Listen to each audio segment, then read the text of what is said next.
بسم اللہ الرحمن الرحیم۔ السلام علیکم۔ ثانیہ ترلائی کلاں اسلام آباد کے شہداء کے لواحقین کے لیے میں حکومت پاکستان سے بطور ریاست اپنی ذمہ داری کو ادا کرتے ہوئے ان کے لیے فوری طور پر کسی امدادی پیکج کا اعلان کیا جائے، اور جو علاج معالجے کی غرض سے ہیں ان کے لیے بھی ایک بہترین پیکج کا اعلان کیا جائے۔ اور میں گزارش کروں گا فرزند پاکستان جناب علی شیخانی صاحب سے، برادرم جناب سید ظفر عباس صاحب سے، کہ ہم شہداء کی روح کی تسکین کا باعث بنیں۔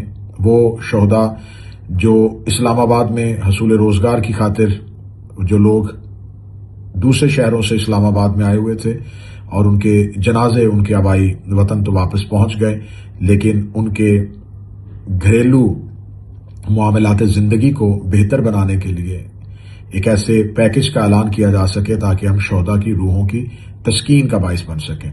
اور حکومت پاکستان سے، بالخصوص وزیر اعظم پاکستان، وزیر داخلہ پاکستان سے ہمارا یہ مطالبہ ہے، شہداء کے لواحقین کی جانب سے بطور شیعہ ہمارا یہ مطالبہ ہے کہ وہ ہمارا نوجوان شہید اون عباس، جس نے اپنی جرت اور بہادری کا مظاہرہ کرتے ہوئے اس ملعون خودکش حملہ آور کو روکا اور بہت سی قیمتی جانوں کا ضیاع نہ ہونے دیا، اور اس کو وہیں پر دبوچ کر خود مالک حقیقی کی بارگاہ میں منتقل ہو گئے۔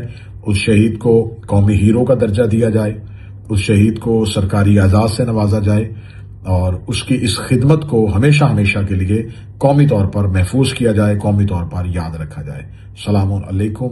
اللہ تعالی ہم سب پر رحم فرمائے۔